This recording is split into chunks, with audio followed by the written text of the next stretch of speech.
Hey everyone, it's Emma here, and I'm so glad you're here with me today. I wanted to share something that happened earlier, something that just completely warmed my heart, and I thought, you know what? I have to tell someone about this.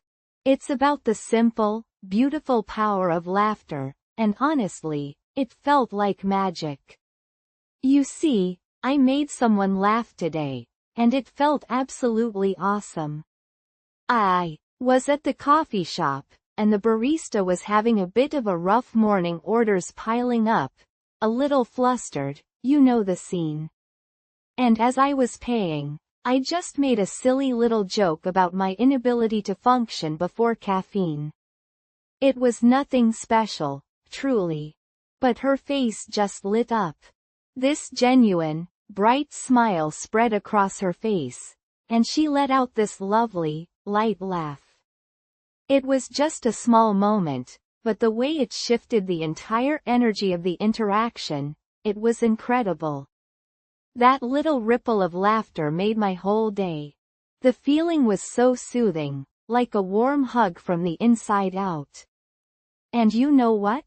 It reminded me how much joy we can bring to each other with just a little kindness and humor. So, let's begin our exciting journey of English improvement together. New videos are released daily, focusing on English speaking and listening skills to help you improve and enjoy your learning journey. Okay, so, you know how sometimes you get this urge? This deep-seated need to nurture something? I'd always thought it was just me being overly sentimental about stray kittens and houseplants, but then, last spring, it manifested in a whole new way, a vegetable garden.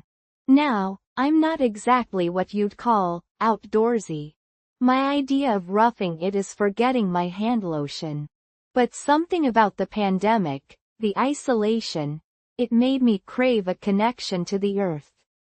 Like, a real connection. So, I decided to get my hands dirty, literally. My backyard, bless its heart, was basically a rectangle of neglected grass. I'd inherited it with the house, and it had pretty much stayed the same, green, boring, and home to approximately 1 million ants. My first hurdle? Turning this sad patch of lawn into something resembling fertile ground. I watched YouTube tutorials, you know, those sped-up videos with soothing music and impossibly green thumbs? Yeah, they made it look so easy. Digging, double digging, composting. I felt like I was learning a whole new language. My initial enthusiasm, fueled by visions of plump tomatoes and crisp lettuce, quickly dwindled as I faced the reality of actual physical labor. My back ached, my hands were blistered, and I'd unearthed more rocks than worms. But I'm stubborn, I'll give you that. So, I persisted. I built raised beds, or rather, attempted to build raised beds. Let's just say my carpentry skills are developing. They were a little wonky, a little uneven, but hey, they held dirt. And that was a start. Next came the soil. Oh, the soil. I'd imagined a quick trip to the garden center, grabbing a few bags, and being done with it. Nope. There was topsoil, compost, peat moss, perlite, vermiculite. It was overwhelming. I ended up spending an hour staring at bags of dirt, feeling like I was trying to decipher ancient hieroglyphics. The cashier probably thought I was crazy. In the end, I bought a mix of everything, hoping for the best. Then, the fun part, planting. I went a little overboard, I admit. Tomatoes, peppers, cucumbers, zucchini, herbs. You name it, I planted it. I even tried my hand at starting seeds indoors. Let me tell you, those tiny little seedlings were like my babies. I'd check on them multiple times a day, whispering words of encouragement, convinced I could will them to grow. The first few weeks were magical.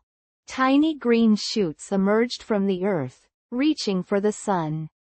I'd spend hours just sitting in my garden, watching them grow, listening to the buzzing of bees and the chirping of birds. It was peaceful, a little slice of serenity in the midst of all the chaos. But then, the pests arrived.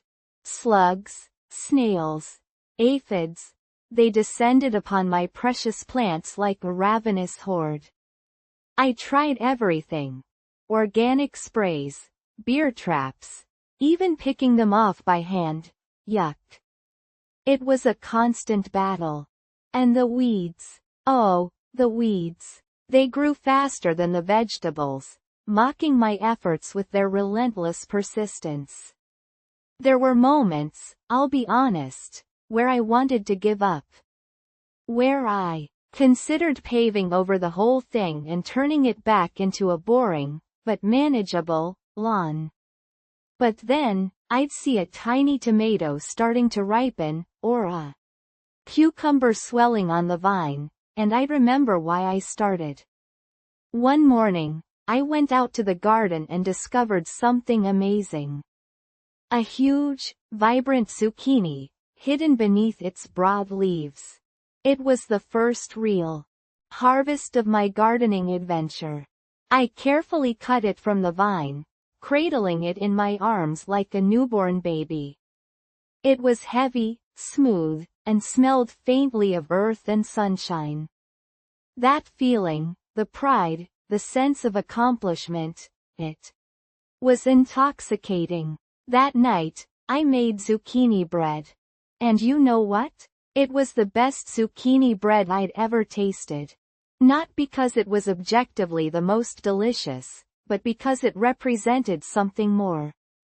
It represented hours of hard work, of learning, of connecting with nature. It was a symbol of my resilience, my stubborn refusal to give up. Of course, there were still challenges. My tomatoes succumbed to blight, my cucumbers were attacked by cucumber beetles, and I accidentally harvested my basil too early. But I learned from each mistake. I learned about companion planting, crop rotation, and the importance of soil health. I even learned to appreciate the weeds a little bit, recognizing them as a sign of life, of a thriving ecosystem. My garden became my sanctuary. A place where I could escape the stresses of everyday life and reconnect with myself. It was a place of constant learning, of small victories and occasional setbacks.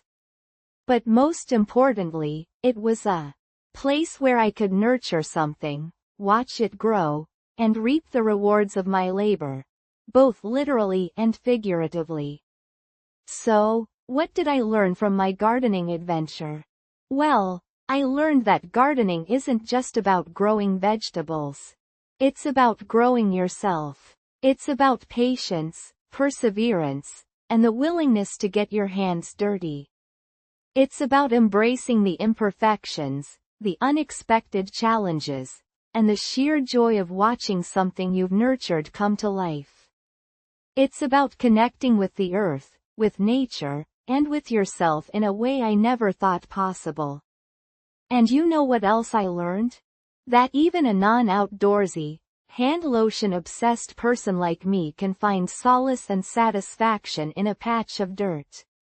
Who knew, right? Now, if you'll excuse me, I think I hear my zucchini calling. It's time for another batch of bread. Okay, so grab a cuppa, settle in, because this is a story, a saga, a journey of surprise party planning. And let me tell you, it was a wild ride. You see, my best friend, Liam, is turning the big 4-0. 40. Can you believe it? Seems like just yesterday we were kids, causing mayhem with water balloons and pilfered cookies. Anyway, I knew I couldn't let this milestone birthday pass without some serious celebration. So, the idea of a surprise party popped into my head, bright and shiny like a Christmas ornament. And, oh boy, did I underestimate the sheer amount of work involved. First things first. The guest list. Liam has a lot of friends, from childhood buddies to work colleagues, his book club, even the lady he chats with at the farmer's market every Saturday. It was like herding cats, I'm telling you. Emails flying back and forth, hushed phone calls, secret Facebook groups. It was a clandestine operation of epic proportions. I felt like a spy, you know? All cloak and dagger. Minus the cloak and dagger, obviously. Then came the venue. Liam loves that little Italian restaurant down by the river, the one with the fairy lights twinkling in the trees outside. So romantic. But, could they handle a party of, let's just say, a lot of people? I took a deep breath, put on my big girl pants, and marched in there, ready to negotiate. The owner, Tony, bless his heart, is a gem. We haggled, we bartered, we even shared a plate of his mama's lasagna, which, by the way, is divine. You have to try it if you're ever in town. Eventually, he agreed. Success. I practically skipped out of there, buzzing with excitement. Next up. Decorations. Liam's not a fussy guy, but I wanted it to be special. Something that screamed, Liam, this is your life. So, I enlisted the help of his sister, Sarah. Now, Sarah is a whirlwind of creative energy. She's the kind of person who can whip up a masterpiece out of pipe cleaners and glitter glue. We spent an entire Saturday afternoon brainstorming, surrounded by rolls of crepe paper, balloons, and Pinterest printouts. The theme we finally landed on was Liam through the decades. Think baby photos plastered on posters, his embarrassing 80s hair metal phase documented in all its glory, even a replica of his awful university graduation outfit. Don't tell him I said that. The food was another saga entirely. Remember the farmer's market lady I mentioned? Turns out she makes the most incredible carrot cake. Liam's absolute favorite. So, of course, I had to have her make one. A giant one. 3 tiers of carrot, why goodness. And then, for the savory stuff, we went with the potluck. Everyone brought a dish. It was a bit chaotic, I'll admit. One friend brought enough potato salad for an army, another brought, well, I'm still not entirely sure what it was. But hey, it's the thought that counts, right? Now, the tricky part. Keeping the surprise a surprise. Liam's notoriously perceptive. Like a bloodhound, he can sniff out a secret a mile away. The week leading up to the party was filled with near misses. Hey, Liam, I'd say casually, my voice trembling ever so slightly, busy Saturday night? Just, staying in? He'd give me that sideways look, the one that says, I know you're up to something. My heart would pound in my chest, but somehow, I managed to keep him off the scent. It was exhausting, though. Let me tell you, keeping secrets takes effort. The day of the party finally arrived. I was a nervous wreck. A beautiful, slightly frazzled, cake-covered nervous wreck. We'd decorated the restaurant, the food was arriving, the music was playing softly in the background, everything was ready. Except for the guest of honor. Sarah was tasked with bringing Liam. She told him she was taking him to a new art exhibition. He bought it, hook, line, and sinker. Bless his innocent soul. Then came the moment of truth. Everyone hid, crammed into the back room, giggling nervously. The door opened, and Liam walked in, looking slightly bewildered. And then, boom! Surprise! The room erupted in cheers, balloons flew, confetti rained down. The look on his face, priceless. Pure, unadulterated joy. It was like all the stress, all the planning, all the near misses, just melted away. He was genuinely surprised, and that made it all worthwhile. The party was a blast. There was laughter, there were tears, mostly from Liam, who gets emotional easily.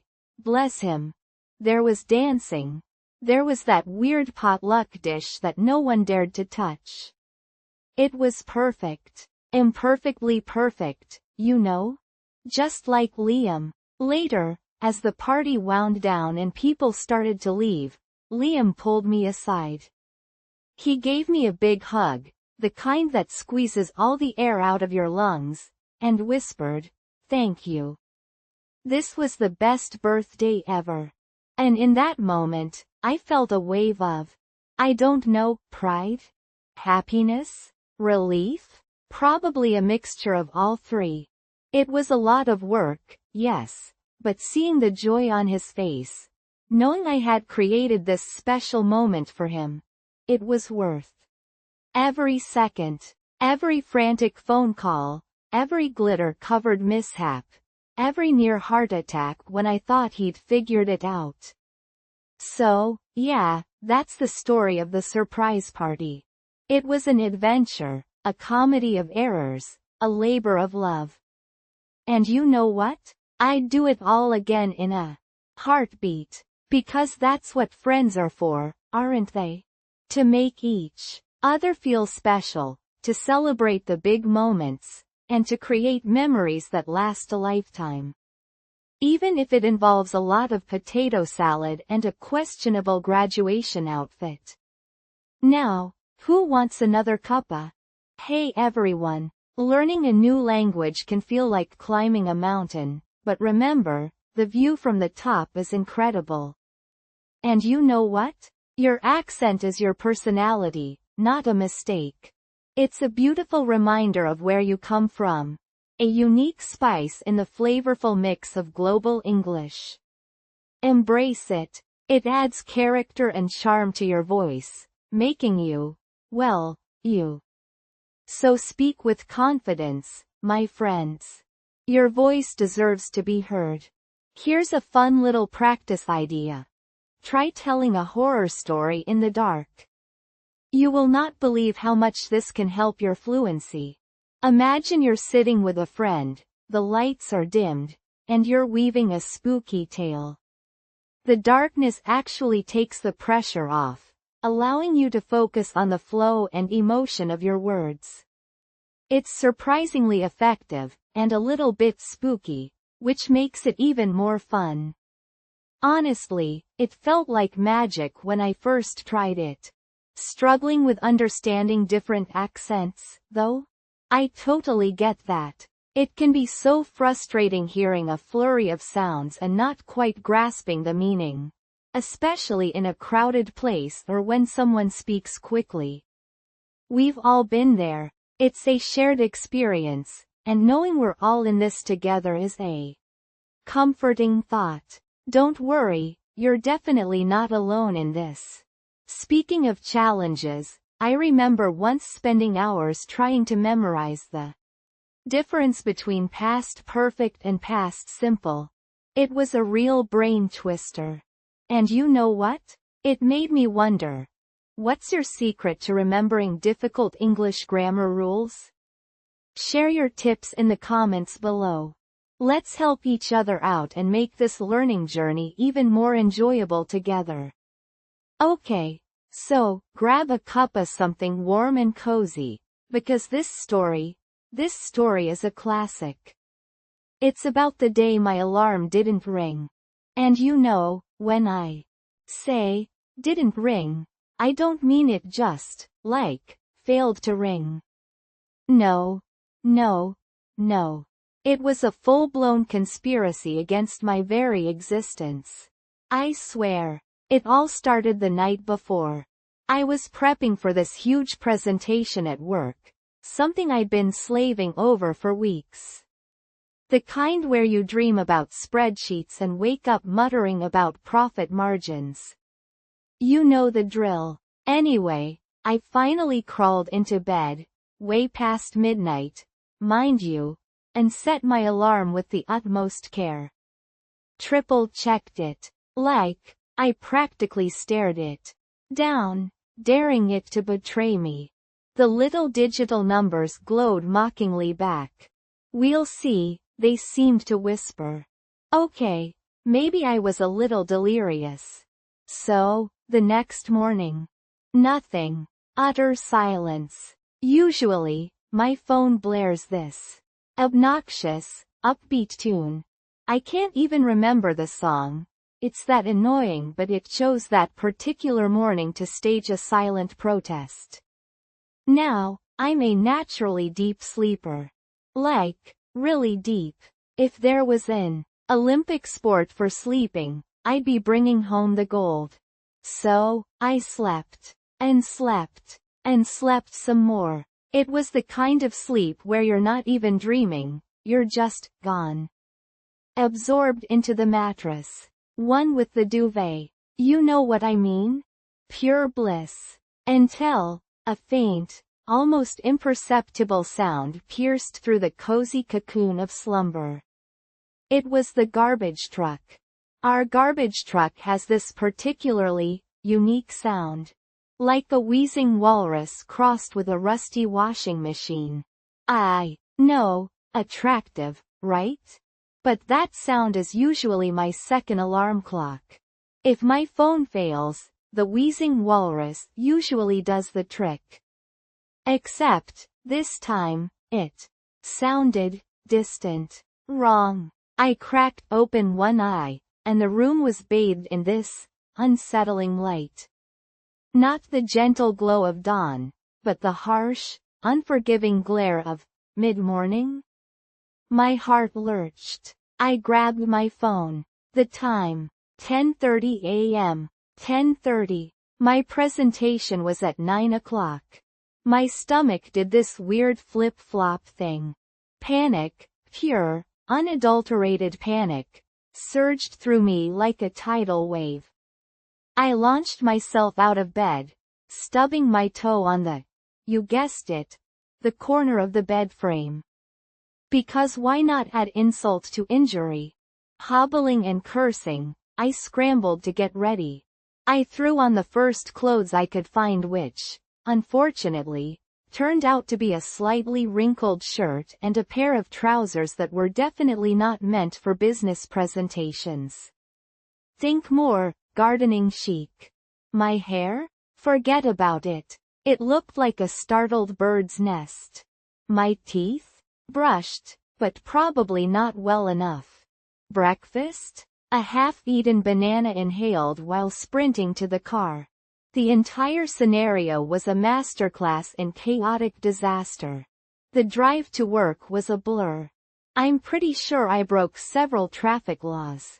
Not intentionally, of course, but when you're operating on pure adrenaline and a half-eaten banana, rational decision-making kind of goes out the window. I burst into the office, a hot, disheveled mess, expecting the worst. I envisioned my boss standing there, arms crossed, tapping his foot impatiently, the presentation room filled with disappointed colleagues and important clients. But, guess what happened next? The office was empty. Eerily empty. Like a scene from a post-apocalyptic movie. My heart, which had been hammering against my ribs like a trapped bird, now sunk to the pit of my stomach. Where was everyone? I stumbled towards the presentation room, and there, on the door, was a small, handwritten note. It read, "Presentation postponed to tomorrow due to unforeseen circumstances.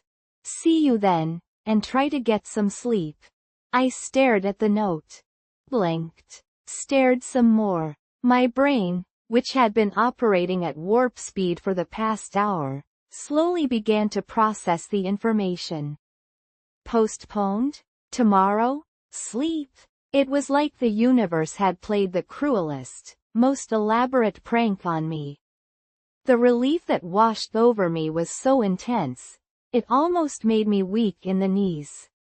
I sank into a nearby chair, letting out a shaky laugh. The tension, the panic, the adrenaline, it all evaporated, leaving me feeling strangely deflated.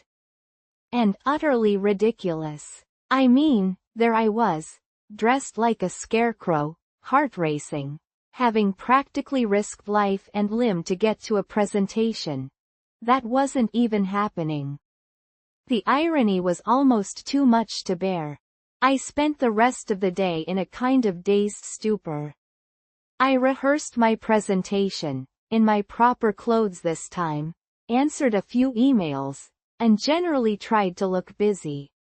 But inside, I was just replaying the morning's events, shaking my head at my own absurdity. Later that evening, when I finally got home, I did the most thorough alarm clock check in the history of alarm clocks. I set multiple alarms, on multiple devices. My phone, my tablet, even my old, dusty alarm clock radio that I hadn't used in years. I wanted to be woken up by a marching band if necessary. And you know what? The next morning, all those alarms went off. Every single one. It was a cacophony of sound. A symphony of beeps and buzzes. It was overkill, sure, but I wasn't taking any chances. Looking back, the whole thing is pretty funny. A ridiculous chain of events sparked by a silent alarm clock. But it also taught me something. About the importance of perspective, I guess. About how easily we can get caught up in the drama of our own lives, and how sometimes, the universe has a funny way of reminding us to slow down, breathe, and maybe, just maybe, get a little more sleep. And you know what's the weirdest part? To this day, I still haven't figured out why my alarm didn't ring that morning. Glitch? Cosmic intervention? A mischievous gremlin messing with my phone? I'll probably never know, but honestly, it's become one of those stories I love to tell. A reminder that even the most chaotic, disastrous days can have a happy, and slightly hilarious, ending. So, cheers to silent alarms, wheezing garbage trucks, and the occasional reminder to not take ourselves too seriously. Now, whose turn is it to tell a story? I'm ready for another cuppa. Okay, so grab a cuppa, get comfy, because this is a story about the day I learned to play the drums. And I'm not talking about a polite little tap tap tap. I'm talking full-on, rock star in the making, hair flying everywhere drumming. You see, I was always a bit musically inclined. Humming along to the radio, tapping my feet under the table, that sort of thing. But actually playing an instrument? That felt daunting. Like climbing Mount Everest in flip-flops. You know? Too much. But then, one summer afternoon, I must have been about 13, all awkward limbs and braces. I wandered into our dusty old attic. It smelled of forgotten things and mothballs, that peculiar attic smell. Sunbeams sliced through the cracks in the boarded-up windows, illuminating floating dust motes. And there, in the corner, beneath a pile of old blankets, was a drum kit. Not a fancy one, mind you. A bit battered, a bit faded. A faded blue, if I remember correctly. The cymbals looked like they'd been through a war, all dented and speckled. But it was there, a whole drum kit, just waiting. Now, this drum kit belonged to my Uncle Ted, who, according to family legend, had been the drummer in a moderately successful garage band back in the 70s. He'd moved out years ago, leaving behind a trail of rock and roll whispers and this magnificent beast of an instrument. My heart, it literally thumped. Like a drum. I cautiously pulled off the blankets, revealing the whole kit in its slightly rusty glory. The kick drum, the snare, the tom-toms, the hi-hat. It was like uncovering buried treasure. I reached out and tentatively touched the skin of the snare. Thwack! The sound echoed through the attic, startling a flock of pigeons roosting in the eaves. That single thwack, it changed something. It was like a spark ignited inside me. Right then and there, I knew. I had to learn to play. But how? Uncle Ted was long gone. No music teachers lived within a 10-mile radius, and YouTube tutorials weren't exactly a thing back then. Remember, this was the pre-internet dark ages. So, I did what any resourceful 13-year-old would do. I improvised. I started by just hitting things. Not musically, mind you. Just hitting. Exploring the different sounds, the different feels. The deep boom of the kick drum, the sharp crack of the snare, the shimmering splash of the cymbals. The attic became my own private concert hall, filled with the chaotic symphony of a beginner. I'm sure the pigeons weren't impressed. I'd spend hours up there, lost in my own little world of rhythm and noise. My parents, bless their hearts, were remarkably tolerant. Occasionally, my mom would call up the stairs. "Everything all right up there, dear?" And I'd yell back, "Just practicing." Which was technically true, even if my practicing sounded more like a herd of elephants tap dancing. Slowly, ever so slowly, I started to figure things out. I'd listen to my favorite songs on the radio, trying to mimic the drum parts. I'd air drum along, imagining myself on stage, bathed in the spotlight. You know, classic teenage fantasies. I remember one particular song, "Livin' on a Prayer," by Bon Jovi. That drum intro? Iconic. I was determined to master it. I spent days, weeks even, trying to replicate that driving beat, my arms aching, my sticks flying. It was frustrating, exhilarating, utterly absorbing. There were so many mistakes. So many dropped sticks, so many accidental cymbal crashes, so many moments where I just wanted to give up and go back to reading comic books. But something kept me going. That initial spark, that feeling of possibility. Then, one day, it clicked. My hands, which had been so clumsy and uncoordinated, suddenly found a rhythm. My feet, which had been tripping over the pedals, started working in sync. And there it was, the intro to "Livin' on a Prayer," played, not perfectly, but recognizably, by me.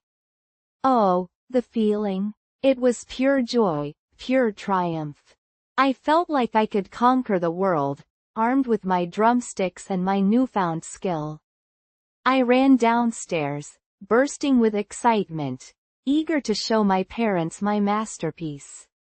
They were polite. My mom smiled and said, "That's nice, dear." My dad, bless his heart, just winced and said, "Perhaps you could close the attic door next time?" But I didn't care. I knew I had something special. From then on, the attic became my sanctuary. My escape. My place to create, to explore, to express myself in a way I never could before. I started writing my own simple drum beats, experimenting with different rhythms and patterns. I even started dreaming in drums, a cacophony of beats and fills echoing in my sleep. The battered old drum kit became more than just an instrument. It became a friend, a confidant, a partner in crime. It was there for me during the highs and lows of adolescence, a constant through the ever-shifting landscape of teenage emotions. Angry? Bash the drums. Sad? Soothe myself with a slow, mournful rhythm.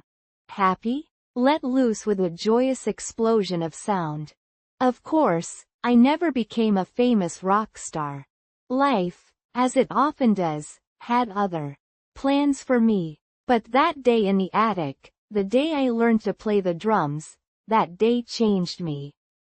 It opened up a whole new world of creativity and self-expression. It taught me the power of perseverance, the joy of discovery, and the magic of finding your own rhythm, both literally and figuratively. And you know what the best part is? To this day, whenever I hear a drum beat, whether it's on the radio, in a movie, or even just someone tapping their fingers on a table, that same spark ignites inside me. It takes me right back to that dusty old attic, to the smell of mothballs and the sound of my clumsy, enthusiastic drumming, and I remember that 13-year-old girl, filled with dreams and a whole lot of noise. And I smile, because even though I never became a rock star, for a little while, up there in that attic, I was. And that's all that matters. So, yeah, that's my story. What about yours? What's the one thing you always wanted to learn but never quite got around to? You never know, it might just be waiting for you in a dusty old attic somewhere. Hey everyone, learning a new language can feel like climbing a mountain, right? But trust me, the view from the top is incredible. The struggle you're facing today is building your future fluency. Think about it. Every mistake, every hesitant pause, every time you search for the right word, it's all adding a brick to the foundation of your fluency. It's like working a muscle. The more you use it, the stronger it gets. You've totally got this. You know what can be a really fun way to practice? Giving a pretend sales pitch. Imagine you're cooking dinner and suddenly you need to convince yourself why you deserve that extra piece of chocolate. Or, you're on a walk and you spot a beautiful tree. Try selling its beauty to an imaginary friend. It sounds silly, but it's a fantastic way to get comfortable speaking out loud without the pressure of a real conversation. It's easy to sneak into your day, too. And you know what? Feeling proud when someone understands you easily is one of the best feelings ever. It's like a little burst of sunshine on a cloudy day. That moment when you explain something in English and their face lights up with understanding. Honestly, it feels like magic. Those little victories keep us going, don't they? They remind us why we started this journey in the first place. They're proof that we're making real progress. Speaking of journeys, I was thinking the other day about how much we all juggle in our lives. Work, family, hobbies, and now learning English. It can be a lot, and finding the right balance is key. How do you balance English learning with other responsibilities? I'd love to hear your tips and tricks. Sharing our experiences can really help us all stay motivated and inspired. Okay, so grab a cup of something warm, settle in, because I've got a story to tell you. It's about trees. Yes, trees. Sounds a little earthy, I know. But trust me, this isn't your average gardening tale. This is about mud, blisters, unexpected friendships, and the surprising magic of putting roots in the ground. It all started, well, I can't even remember the exact date, but it was spring. A gloriously messy, mud-luscious spring. You know the kind, right? Where the air smells like damp earth and possibility. I was feeling a bit lost, if I'm honest. Stuck in a rut, job wasn't inspiring, and I desperately needed to. I don't know, connect with something bigger than myself. And then I saw this flyer. Tiny little thing, almost missed it. Community, tree planting day, it chirped, with a drawing of a ridiculously happy-looking sapling. I scoffed. Me? Planting trees? I could barely keep a houseplant alive. But something about that little flyer, it tugged at me. So, the next Saturday, I found myself driving out to this farm, miles outside the city. I was so out of my element. I mean, seriously, I was wearing my nicest sneakers. Can you picture it? White sneakers. To a farm. To plant trees. I cringe even thinking about it now. When I arrived, it was a flurry of activity. People of all ages, kids with bright red wellies, seasoned gardeners with calloused hands, and awkward city dwellers like me, trying to blend in. I felt a pang of imposter syndrome? Like I didn't belong. There was this woman, Sarah, who was coordinating everything. She had this infectious energy, like a human sunbeam. She greeted me with a huge smile and handed me a shovel. "Ready to get your hands dirty?" she asked, and I just kind of mumbled, sure. I had no idea what I was doing. The first few minutes were comical, to say the least. I dug this pathetic little hole, barely big enough for a daisy, let alone a tree. An elderly gentleman, bless his heart, gently corrected me. Showed me how to dig a proper planting hole, how to loosen the roots, how to position the sapling. He even had this special trick for packing the soil just so. It was like watching a master craftsman at work. And you know what? He didn't make me feel stupid for not knowing. He just shared his knowledge. It was beautiful. The ground was surprisingly hard. Every shovelful felt like a small victory. My arms started aching, my back started protesting, and my pristine white sneakers? Forget about it. They weren't white anymore. Let's just leave it at that. But something strange started happening as I planted. With each sapling I tucked into the earth, I felt this sense of calm. This quiet satisfaction. It was like I was connecting with something ancient, something vital. I was leaving a mark, however small, on the landscape. And it felt good. Really good. Lunch was a chaotic picnic. Everyone brought something to share. Sandwiches, salads, cookies. Someone even brought a homemade apple pie. We all sat on hay bales, sharing stories, laughing, swapping gardening tips. I ended up chatting with this teenage girl who was surprisingly passionate about environmentalism. She told me all about the importance of reforestation, about how trees absorb carbon dioxide, about how they provide habitat for wildlife. I'll be honest, I'd never really thought about trees that much before. But listening to her, I realized how crucial they are, for the planet, for our future. After lunch, we got back to planting. The afternoon flew by in a blur of digging, planting, watering, and chatting. The blisters on my hands throbbed, my back ached, and my legs felt like jelly, but I didn't care. I was part of something bigger. I was part of a community, working together to create something beautiful, something lasting. As the sun began to set, casting long shadows across the field, we stood back and admired our work. Rows and rows of tiny saplings, reaching for the sky. It was breathtaking. It was like we had planted a forest of hope. Driving home that evening, I felt different. Exhausted, yes, but also exhilarated. I felt this strange sense of peace, this quiet joy that I hadn't felt in a long time. I realized that I hadn't just planted trees that day. I had planted a seed of something within myself. A seed of hope, a seed of connection, a seed of purpose. You know, it's funny. I went to that tree planting day expecting to do something good for the environment, and I did.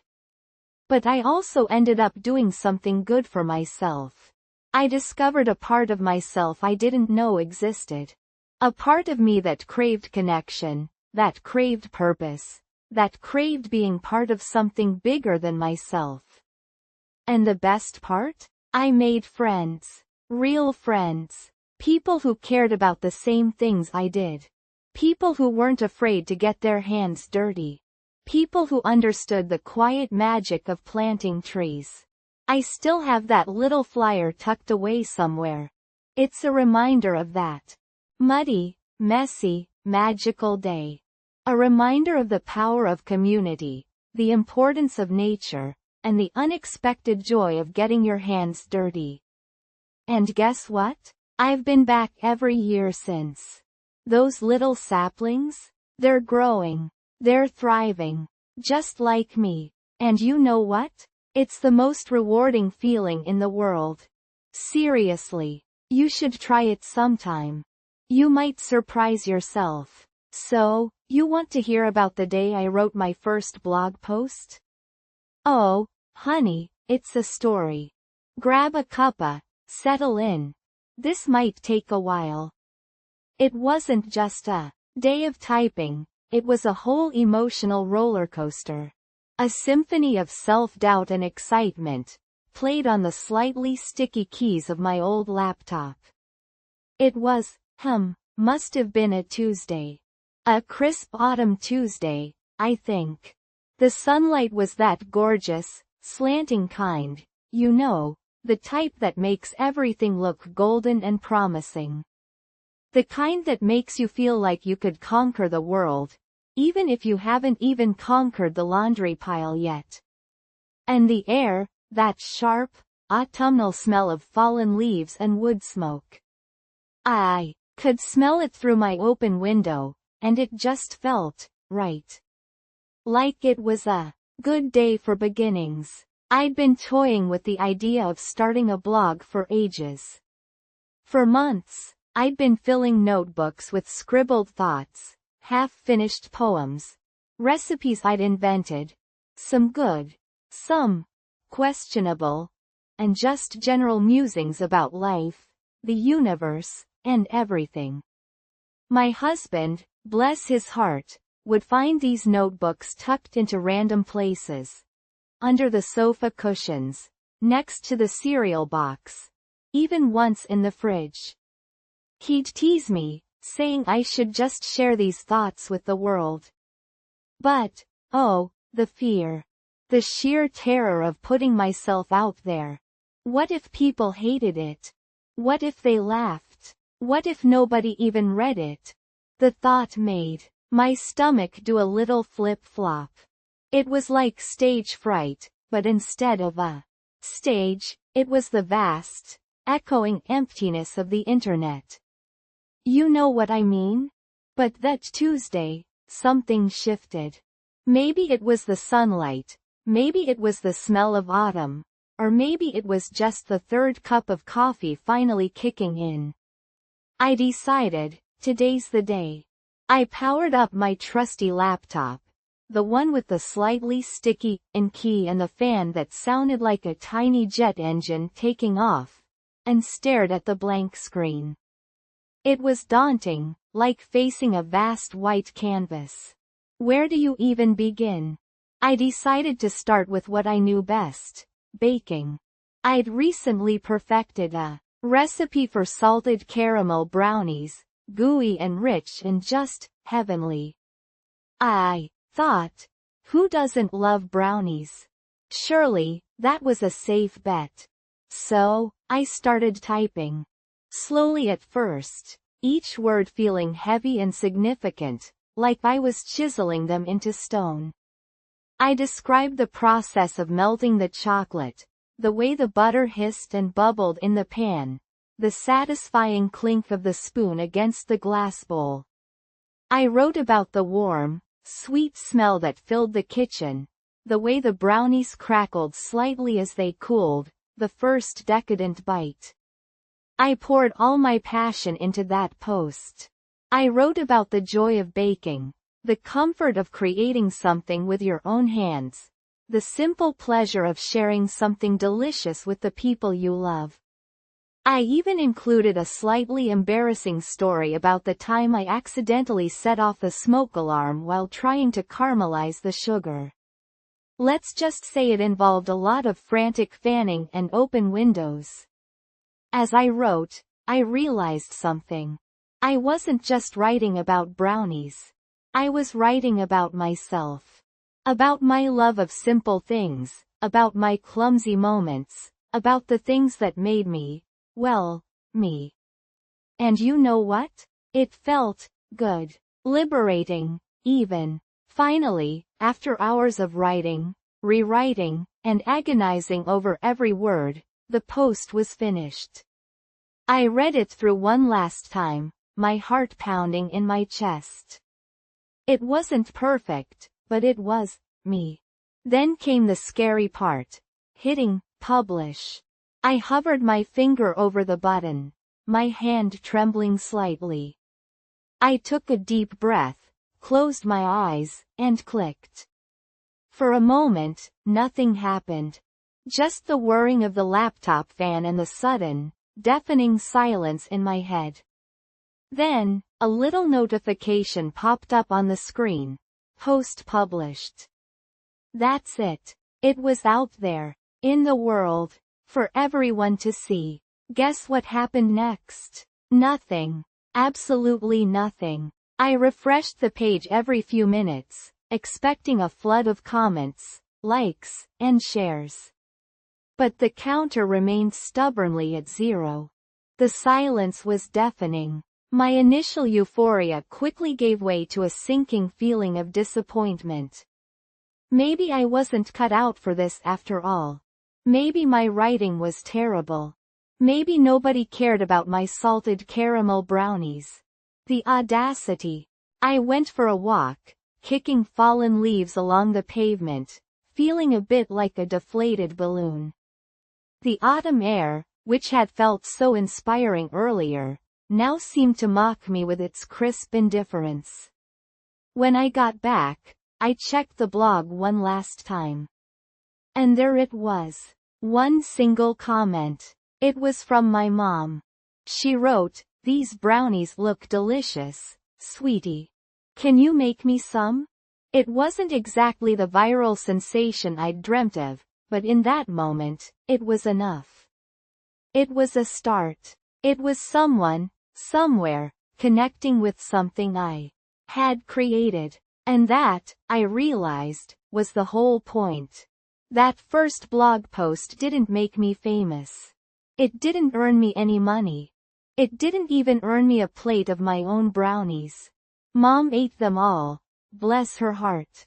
But it did something far more important. It gave me a voice. It gave me a space to share my thoughts, my passions, my stories. It gave me a connection to the world. Looking back, it was such a small thing. A simple blog post about brownies. But it was a beginning. A tiny seed planted in the vast garden of the internet. And from that tiny seed, something grew. Slowly, steadily, organically. I kept writing, week after week, month after month. I wrote about baking, about gardening, about books, about life. I shared my triumphs and my failures, my joys and my sorrows. I found my community, my tribe, my people. And that, my friend, is the story of how I wrote my first blog post. It wasn't glamorous, it wasn't dramatic, but it was real. It was the beginning of something beautiful. And for that, I'm eternally grateful. Now, who wants another cup of tea? And maybe a brownie? I've gotten much better at making them since then, I promise. No smoke alarms involved. From the bottom of my heart, thank you so much for watching and spending this time with me. It really means a lot to connect with you all. I hope you found something helpful or inspiring today. If you enjoyed this video, I'd love it if you would follow, like, subscribe, and share so you can stay updated with new daily content focused on English speaking and listening.